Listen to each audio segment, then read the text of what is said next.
वर्णन किया गया है कि तुम्हारे खानदान के पास जितनी जमीन जायदाद और जो भी कुछ है पूर्वजों के लिए सबको समर्पित कर देना, लेकिन श्राद्ध में जब तक ब्राह्मण को भोजन नहीं कराओगे तब तक पुरखे तृप्त ही नहीं होंगे। इसलिए उनके लिए अन्न और जल की बात कही गई है। प्राप्नोति कौशेयम क्षोम कपासम दुकुल संग तथा। अब कपड़ा क्यों दिया जाता है, ये बड़ी सुंदर बात कही है। वस्त्र क्यों दिया जाता है? लिखा गया है कि अपराधी व्यक्ति के वस्त्रों को खींचते हैं ये यम के दूत, उसके कपड़े को खींचते हैं, लेकिन जिसने वस्त्र का दान किया है ये यम के दूत कपड़े को ऐसे ही नहीं उतार पाते जैसे माता द्रौपदी की देह से दुशासन साड़ी नहीं उतार पाए। वस्त्र का दान हमारी लज्जा को बचा करके रखता है, हमेशा हमेशा के लिए ये याद रखिएगा। इसमें मेरा बड़ा विश्वास है और इतना बड़ा विश्वास है कि कोरोना काल में हमें एक ट्रक कपड़े भर के चित्रकूट क्षेत्र में चले गए। बस एक छोटा सा मैसेज आया था, कोरोना का समय है, काम धाम सब बंद है, बदन ढकने को भी कपड़ा नहीं। आप विश्वास करें 22 फुटी पूरा ट्रक नीचे से लेकर के ऊपर तक भरा था और मुझे 9 से 10 दिन लगे थे उसको बांटने में। पूरा नेमिशारण तक और वो कौन सा है कानपुर के पास बिठूर, सब जगह गाड़ी ले जा करके और सबको बांट करके आए। ये वायु पुराण में ही तो सब कुछ लिखा उसको। भारी श्रद्धा है इसके प्रति। जो ये बातें कही जा रही हैं और ईश्वर ने आपको आपकी जरूरत से ज्यादा दी। मैं इसलिए नहीं कह रहा हूं कि आप मेरे लिए कोई वस्त्र कपड़ा दे जाए, ना ना ना ना ना, ना।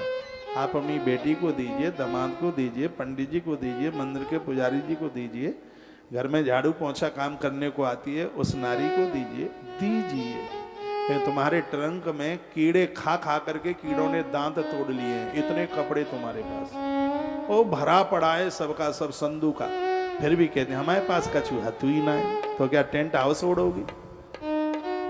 इतना कपड़ा होने के बाद कहीं शादी शुदी में जाए तो पति से लड़ती, हमारे पास कुछ है ही नहीं। अपव्यय कम कीजिए, अपने ऊपर खर्चे कम कीजिए, आपके पास आपकी जरूरत से ज्यादा है। इस प्रकृति को बांटिए, इसलिए बांटिए क्योंकि हमें उतना मिलता है जितना हम देते हैं, इसलिए हमारे यहाँ की तो संस्कृति बांटने वाली संस्कृति। ऐसा एक भारत है जहाँ रिक्शे वाला भी भाई दूज के दिन या रक्षाबंधन के दिन अपनी बहन के लिए साड़ी की व्यवस्था करता है, और देशों में नहीं है। इसलिए गंगा भारत में बहती है, इसलिए फल्गु माता भारत में बहती है, जितने अवतार हैं वो भारत में हैं। विदेशी लोग भी भगवान बुद्ध के लिए हिंदुस्तान उतर करके आते हैं। भारत की महिमा अद्भुत है।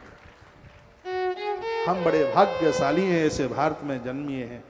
रोज सुबह अभिषेक में से जब लास्ट में जल छोड़ता हूं तो 3 बात कहता हूं, प्रभु खुश हो तो मनुष्य बना देना, और ज्यादा खुश हो तो भारत में जन्म दे देना, और ज्यादा खुश हो तो सनातन धर्म में पैदा कर देना। ये मैं नित्य बोलता हूं, 365 दिन बोलता हूं। कबहू तो दीन दयाल के रोज बोलते रहेंगे तो याद में तो रखेगा कि इस बच्चों ने रोज अपनी पूजा में यह मांगा था। मैं कभी मुक्ति नहीं मांगता, मुक्ति तो गलत काम नहीं करेंगे तो हो ही जाएगी अपने आप, लेकिन भारत में जन्म ले लेना ये अपना सामर्थ्य नहीं, ये भगवान की कृपा है। सनातन में जन्म ले लेना ये अपना सामर्थ्य नहीं, भगवान की कृपा है। मनुष्य बन जाना ये अपना सामर्थ्य नहीं, ये भगवान की कृपा है। ये परमात्मा की कृपा के बिना ये संभव नहीं हो सकता। भारत की संस्कृति बहुत अद्भुत है। वह नित्यम श्राद्धेश यो दध्या प्रिय तस्मात् परायण सर्वान कामनमाप्नोति स्वर्गम राज्यम तथैव च। जो नित्य श्राद्ध करते हैं, नित्य ब्राह्मण को भोजन कराते हैं, वो मृत्यु लोक में भी स्वर्ग के राज्य का अनुभव करते हैं, स्वर्ग की आनंदता को अनुभव करते हैं। इसलिए धर्मराज युधिष्ठिर 10,000 ब्राह्मणों को रोज भोजन कराते थे, एक भी दिन एब्सेंट नहीं। जिस समय इनका राजपाट सब जुए में हार गए थे, सुनिए कथा बड़ी अद्भुत है। तो जैसे ही वो इंद्रप्रस्थ नगर से बाहर निकले, सब दुर्योधन के अधीन हो गया था। बाहर निकलकर एक खेत की मेड़ पर बैठ करके युधिष्ठिर पहली बार रोए। जुआ में दाव में सब लगा दिया, आंख में आंसू नहीं आया, इतना गंभीर पुरुष था, आंसू नहीं आया आंख में। लेकिन 12 वर्ष के वनवास के लिए 1 साल का ज्ञातवास, आज जाते हैं खेत की मेड़ पर बैठ करके युधिष्ठिर रो पड़े।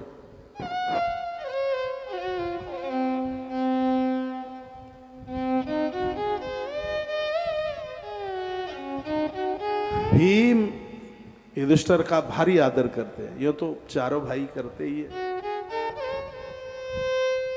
भीम अपने भाई की आंख में आंसू नहीं देख सकते। भीम ने अपनी गदा उठाई और कहा, भैया मुझे आदेश करो, दुर्योधन की छाती चीर दूंगा, मैं तुम्हारी आंख में आंसू नहीं देख सकता। तुम्हारी आंख से आंसू निकलते हैं, मेरा खून खोलता है, आप रो क्यों रहे हो?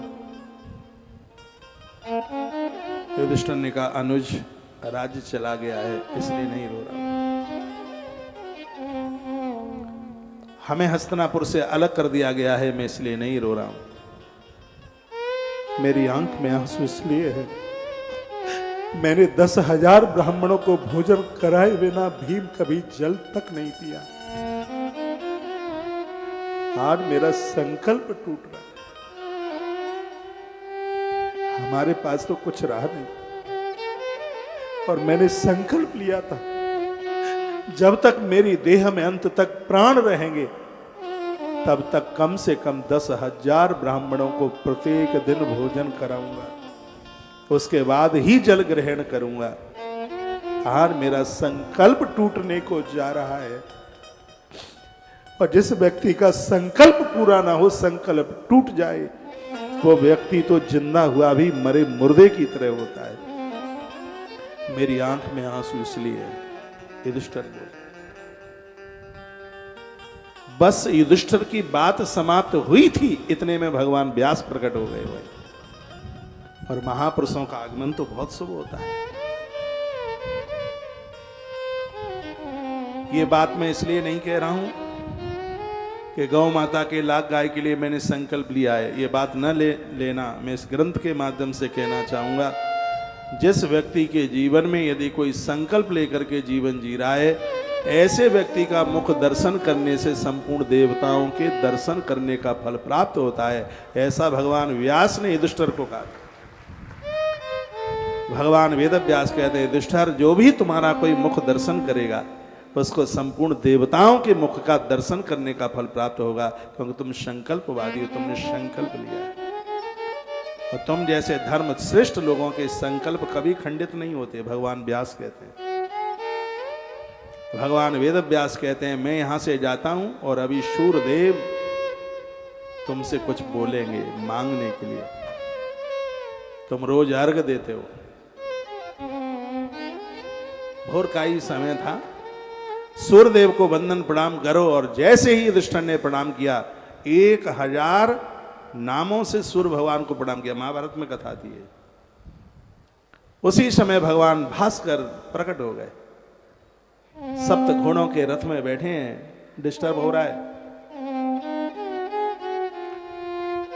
गुरुजी व्यास तो कह ही गए थे, उनसे जो मांगोगे सो मिल जाएगा, इसलिए हमारी बड़ी श्रद्धा है सूर्य भगवान को अर्घ देने में।